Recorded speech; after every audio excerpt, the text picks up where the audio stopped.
तो वहीं उत्तराखंड सीएम पुष्कर सिंह धामी ने भारत के पूर्व उपराष्ट्रपति भैरों सिंह शेखावत की पुण्यतिथि पर श्रद्धांजलि दी। सीएम धामी ने एक्स पर ट्वीट कर कहा, पूर्व उपराष्ट्रपति श्री भैरों सिंह शेखावत जी की पुण्यतिथि पर विनम्र श्रद्धांजलि। राष्ट्र के उत्थान हेतु आपके विचार और कार्य हमें सदैव सेवा, समर्पण और राष्ट्रहित के कार्य करने की प्रेरणा देते रहेंगे।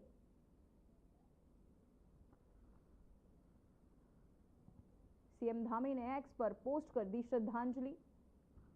साथ ही सीएम धामी ने उपराष्ट्रपति को दी श्रद्धांजलि। पूर्व उपराष्ट्रपति शेखावत की पुण्यतिथि पर सीएम धामी ने एक्स पर पोस्ट कर दी श्रद्धांजलि।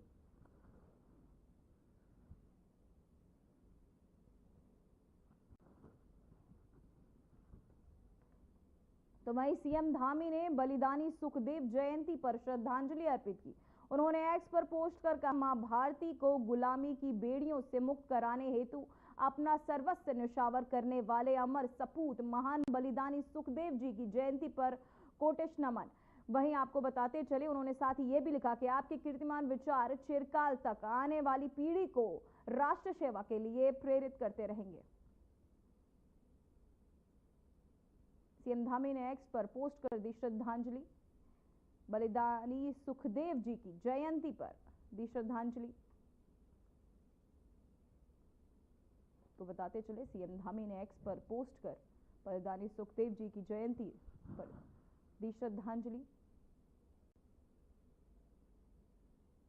आज आपको बताते चले, सुखदेव जी का जयंती, जिसमें आप सीएम पुष्कर सिंह धामी ने एक्स पर पोस्ट कर उन्हें श्रद्धांजलि अर्पित की है।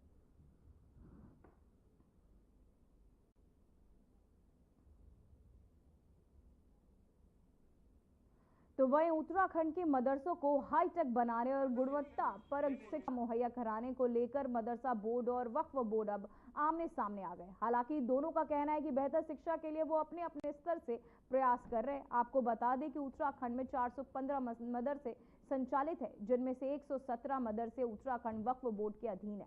अब वक्फ बोर्ड के तहत संचालित 117 मदरसों में उत्तराखंड बोर्ड के पाठ्यक्रम पढ़ाए जाएंगे। इन पाठ्यक्रमों में भगवान रामकृष्ण, गुरु नानक देव और बाबा साहेब भीमराव अंबेडकर पढ़ाए जाएंगे।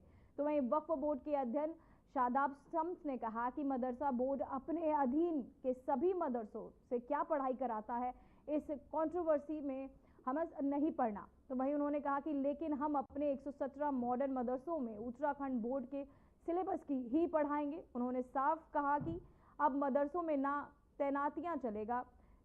आपको बताते चले, साथ ही उन्होंने कहा कि जो उत्तराखंड बोर्ड के हैं, वही मदरसा बोर्ड के अध्यक्ष मुफ्ती सुमून कासमी ने भी कहा कि हमारे मदरसों में 2023 से एनसीईआरटी की किताबें पढ़ाई जा रही हैं।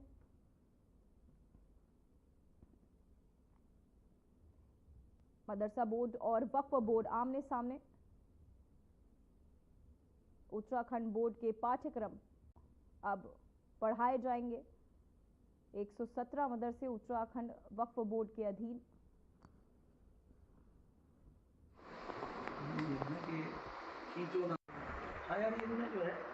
देखिए, मदरसा बोर्ड एजुकेशन के लिए काम करता है और मदरसा बोर्ड के अंतर्गत जो मदरसे आते हैं वो मदरसे हैं जो नियमित तौर से रजिस्टर्ड हैं, और वो जो एजुकेशन हम उन्हें देते हैं तो उन्हें मॉडर्न एजुकेशन यानी एनसीईआरटी का सिलेबस उन सारे मदरसों में हमने 2023 से लागू किया है। और 2024 में उन बच्चों ने जो रिजल्ट उनका आया वो लगभग 96% से ज़ायद है।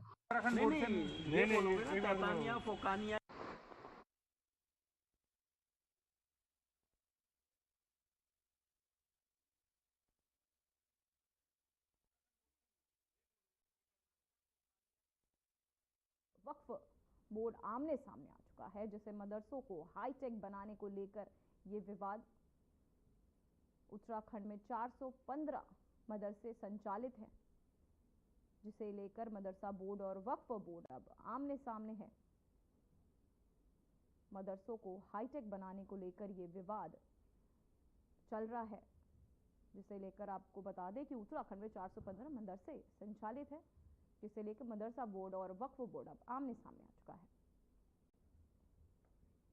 तो वही कांग्रेस की प्रदेश प्रवक्ता डॉक्टर प्रतिमा सिंह ने कहा कि बीजेपी सरकार उत्तराखंड की मलिन बस्तियों में उजड़ने की तलवार को लटकाए रखना चाहती है, ताकि एन चुनाव में पहले लोगों को कोर्ट में आदेश का डर दिखाकर अध्यादेश लाकर बचाने का ढोंग रचा जा सके। बीजेपी ने शरण पिछले 2 निकाय चुनावों से कर रही है। अब दूसरी बार भी जब अध्यादेश का समय पूरा हो रहा है, तब फिर से अध्यादेश लाने की तैयारियां हैं, जबकि सरकार को कांग्रेस सरकार के समय बनाए गए नियमितीकरण और मालिकाना हक देने के कानून का पालन करना चाहिए, ताकि इस समस्या का स्थायी समाधान हो पाता। साथ ही उन्होंने कहा कि जब 2018 में प्रदेश की मलिन बस्तियों की उजड़ने से बचाने के लिए मलिन बस्ती विकास परिषद के कांग्रेस के बैनर तले मुख्यमंत्री आवास कूच किया था, तब त्रिवेंद्र सरकार पहली बार मलिन बस्तियों के बारे में अध्यादेश लाई थी, जिसे दोबारा 2021 में 3 वर्षों के लिए लाया गया। अब इस अध्यादेश का समय भी समाप्त हो रहा है, तो एक बार फिर राज्य सरकार एक नया अध्यादेश लाने की तैयारी करे, जबकि 6 वर्षों में राज्य सरकार को मलिन बस्तियों में नियमितीकरण, मालिकाना हक और पुनर्वास का इंतजाम कर लेना चाहिए था, लेकिन बीजेपी सरकार इस मुद्दे का स्थायी समाधान होने नहीं देना चाहती।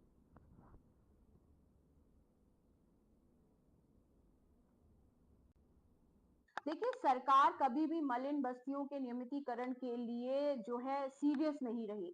सरकार हमेशा इसे टालती रही, इसीलिए अध्यादेश लाके ये कांग्रेस पार्टी की देन थी कि अगर हम सरकार में वापस आ जाते तो अब तक ये जो मलिन बस्तियां हैं इन पे उनका मालिकाना हक हो जाता। सरकार ये 1-1 साल 2-2 साल का जो टाइम है ये बढ़ाती जाती है। जब चुनाव आते हैं तो मलिन बस्तियों के लोगों की उन्हें याद आती है, चुनाव चले जाते हैं, ये मलिन बस्तियों के लोगों को भूल जाते हैं।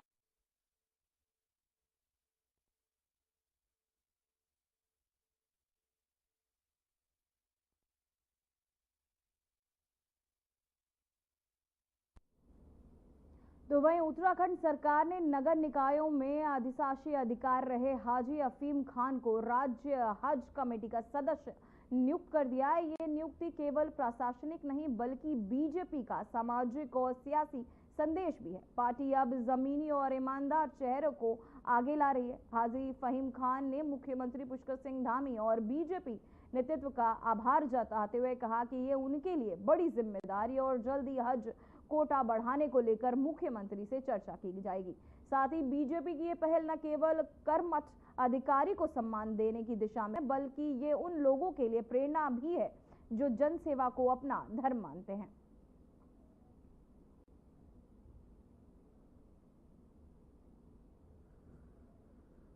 तराई आपको बताते चले, फहीम खान को मिली जिम्मेदारी।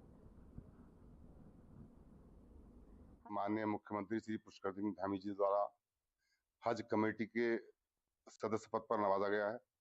पहले तो मैं उनका तहे दिल से शुक्रिया अदा करता हूं, और जो भी राज्य में हज समिति से लोगों को असुविधाएं होती हैं, परेशानी होती हैं, मैं पूरा अध्ययन करके जितना भी लोगों को सरकार की जो नीतियां हैं, जो लोग वंचित हैं इनसे, उनको मैं पूरी कराने का प्रयास करूंगा। सरकार से जो कोटा बढ़ाने का है, पूरे प्रयास करूंगा कि इसका उत्तराखंड सरकार द्वारा उसके कोटे की वृद्धि की जाए।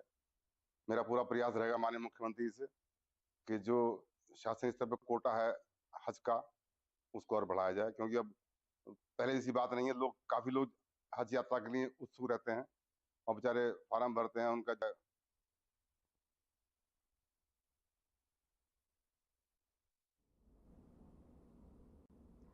तो वहीं उत्तराखंड राज्य निर्वाचन आयोग ने त्रिस्तरीय पंचायत चुनाव की तैयारी पूरी कर ली है। पंचायत प्रत्याशियों के खर्च की सीमा पहले ही संशोधित की जा चुकी है। वहीं त्रिस्तरीय पंचायत चुनाव के इस बार खर्च को सख्ती से निगरानी की जाएगी। इसके लिए राजस्व निर्वाचन आयोग ने अपनी तैयारी पूरी कर ली है। सभी जिलों के बैलेट पेपर भी प्रकाशित किए जा चुके हैं। निकाय चुनाव में आयोग ने जिलावार पर्यवेक्षक तैनात किए थे। इन पर्यवेक्षकों के प्रत्याशियों के खर्च का मिलान किया था। सभी प्रत्याशियों से खर्च का ब्यौरा लिया गया था। जिन्होंने नहीं दिया था उनके खिलाफ कार्यवाही आयोग के स्तर पर चल रही है। अब आयोग त्रिस्तरीय पंचायत चुनाव में भी खर्च की सख्त निगरानी के लिए तैयार है।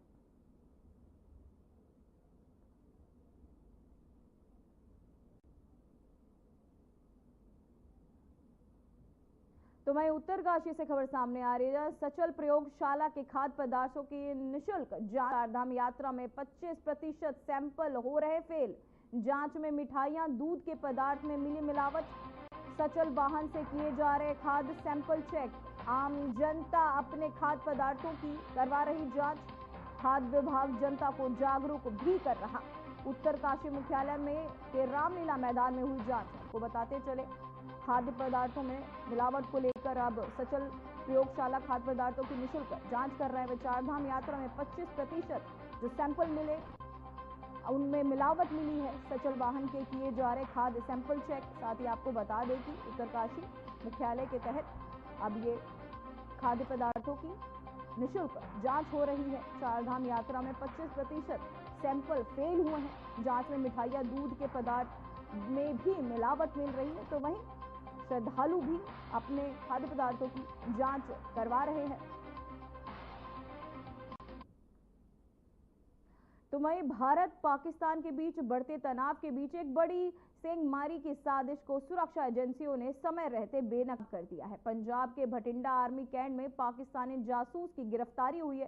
चौंकाने वाली बात यह है कि भटिंडा आर्मी कैंट से गिरफ्तार हुआ जासूस रबीक लक्सर कोतवाली क्षेत्र में डासनी गांव का रहने वाला है। बताया जा रहा है कि रबीक पिछले 5 साल से भटिंडा में सेना के कैंट एरिया में दर्जी का काम कर रहा था। इसी दौरान वो पाकिस्तान की खुफिया एजेंसी से जुड़ गया और आर्मी की संवेदनशील जानकारी बाहर भेजने लगा।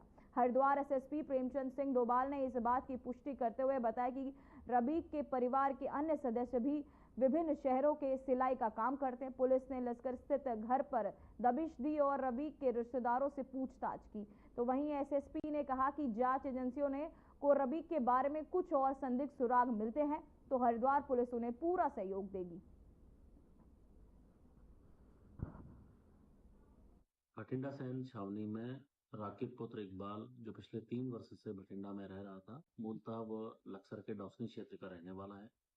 इसके वेरोबॉट्स के बारे में चेक किया गया, अन्य जानकारी की गई तो ये बात संज्ञान में आई है कि इसके जो अन्य भाई हैं वो भी अलग अलग जगह पे टेंडरिंग का काम करते हैं और इसके जो रिश्तेदार हैं उनके बारे में भी जानकारियां इकट्ठा की जा रही हैं और अगर कोई सूचना या इस तरीके की कोई भी साझा करने की बात आएगी तो हरिद्वार पुलिस इसमें अभी कार्य कर रही है और जो भी एजेंसी इसमें लगी हैं या इसमें जो भी आगे जो कार्रवाई करेंगी या शब्द पूछताछ की जाएंगी उसमें हरिद्वार पुलिस पूरी तरीके से सहयोग करेगी।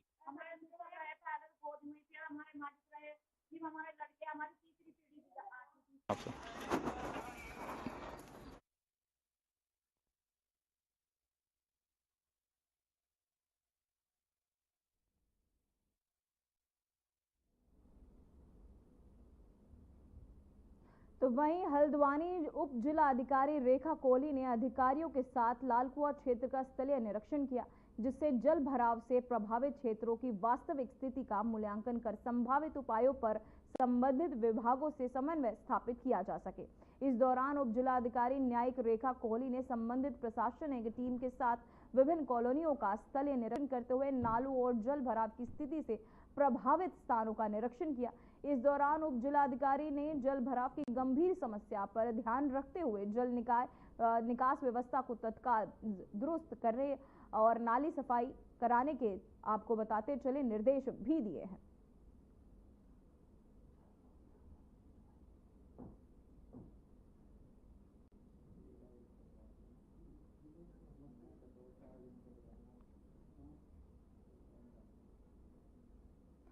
तो वहीं देहरादून में दून अस्पताल में ओपीडी और आईपीडी में हर रोज करीब 3000 मरीज उपचार के लिए पहुंचते हैं।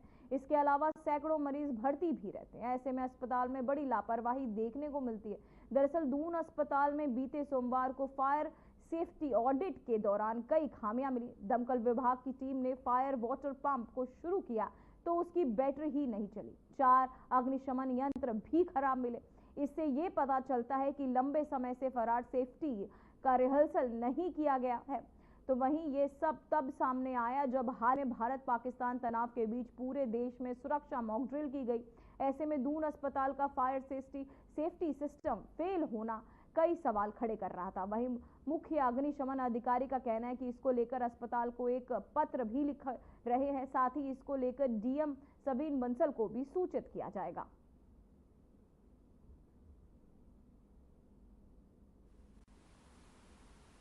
हमने अपनी टीम को भेजा था कल, जो है ये गए और इन्होंने चेक किया अपनी टीम के साथ, जो हमारे इंचार्ज साहब जो फायर स्टेशन के हैं, तो इन्होंने वहाँ कमियां पाई। उनके जो पंप ऑटो मोड पे नहीं थे और डीजल पंप की जो है बैटरी नहीं थी उसमें, कि जो कि मतलब गलत है, बहुत ही गलत है, क्योंकि जो ये घटना कब हो जाएगी किसी को पता नहीं होता। तो उसको सदैव 24/7 कार्यशील रखना होता। तो इसको कार्यशील रखने के लिए आज हम उनको पत्र भेज रहे हैं अपने कल के इंस्पेक्शन की दृष्टि में, और साथ ही इस पत्र की प्रतिलिपि हम डीएम साहब को भी कर रहे हैं, उनसे भी अनुरोध करेंगे कि उनको निर्देशित करें कि इतने सेंसिटिव प्लेस की जो है अग्निशमन व्यवस्था सदैव कार्यशील रखने का निर्देश देने का कष्ट किया।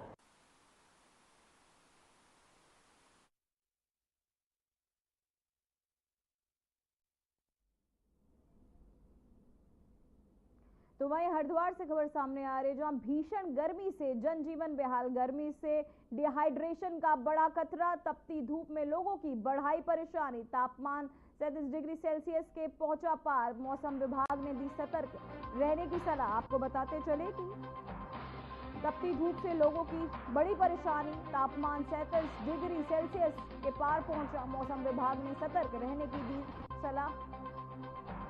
भीषण गर्मी से जनजीवन अब बेहाल हो चुका है। गर्मी से डिहाइड्रेशन का खतरा भी बढ़ रहा है। तपती धूप ने लोगों की जो परेशानियां हैं वो भी बढ़ा दी है। घरों से बाहर निकलने को लोग परेशान तपती धूप के चलते। तो वहीं अल्मोड़ा नगर के भीड़ भाड़ वाले गोपाल डेयरी क्षेत्र में आज सुबह आग लग गई। वही घटना में डेयरी को नुकसान पहुंचा है। सूचना मिलते ही पुलिस और दमकल की टीम मौके पर पहुंची और करीब आधे घंटे की मशक्कत के बाद आग पर काबू पा लिया गया। वहीं क्षेत्र अधिक भीड़ भाड़ वाला होने और आसपास की दुकानों में आग फैलने की आशंका के चलते दमकल की 3 गाड़ियों को लगाया गया। तो वहीं पुलिस अधिकारियों के अनुसार आग लगने का कारण गैस सिलेंडर के रिसाव के कारण है। आग के कारण दुकानदार और उसका बेटा भी झुलस गए, जिसको जिला अस्पताल में भर्ती कराया गया। फिलहाल नुकसान का आकलन किया जा रहा है। डेयरी में 9:35 सूचना आई कि गोपाल डेयरी के पास में आग लगी हुई है। 3 गाड़ियों के सही में मैं अपनी टीम के तहत यहाँ पहुंचा और इसको कंट्रोल कर दिया और 20 मिनट में हमने इसको आग को पूरी रूप से काबू कर लिया। लगभग कितना नुकसान हो रहा है? नुकसान का आगे अभी अंदर इन्वेस्टिगेशन है, इसके बाद ही इसको गैस सिलेंडर या फिर शॉर्ट सर्किट से ऐसा प्रतीत हो रहा है, लेकिन वो जांच के बाद ही इसका उजागर होगा।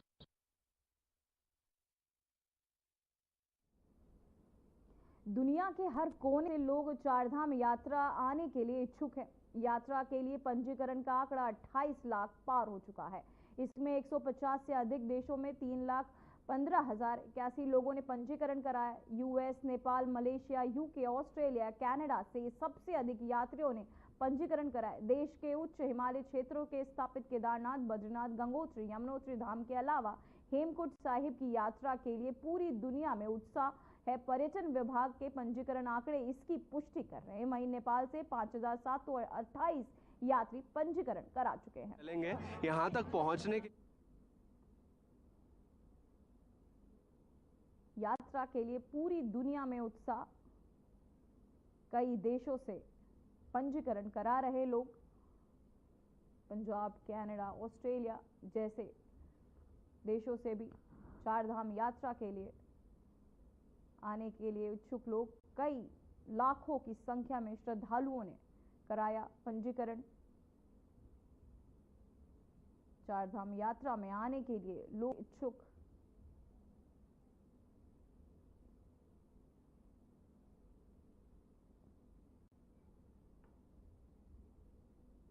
तो वहीं उत्तराखंड के लिए भारतीय सर्वेक्षण विभाग का तीसरा नया मानचित्र जारी होने से हरिद्वार के बद्री केदार यात्रा मार्ग और सुगम हो गया है। मानचित्र में नवीनीकरण में दोनों प्रमुख तीर्थ के अलावा हिमालय के अन्य तीर्थ यात्रा मार्गों को भी विशेष रूप से दर्शाया है। इसके अलावा नए नक्शे में राज्य की 15 नई तहसीलों को शामिल किया गया है। अब राज्य में तहसीलों की संख्या 95 से बढ़कर 110 हो गई है। मानचित्र में इन सभी तहसील मुख्यालयों का स्पष्ट रूप से दर्शाया गया है। ये नया सशक्तिकरण भारतीय राष्ट्रीय राजमार्ग प्राधिकरण और भारतीय रेलवे के सड़क और रेलवे नेटवर्क को भी अपडेट किया गया है।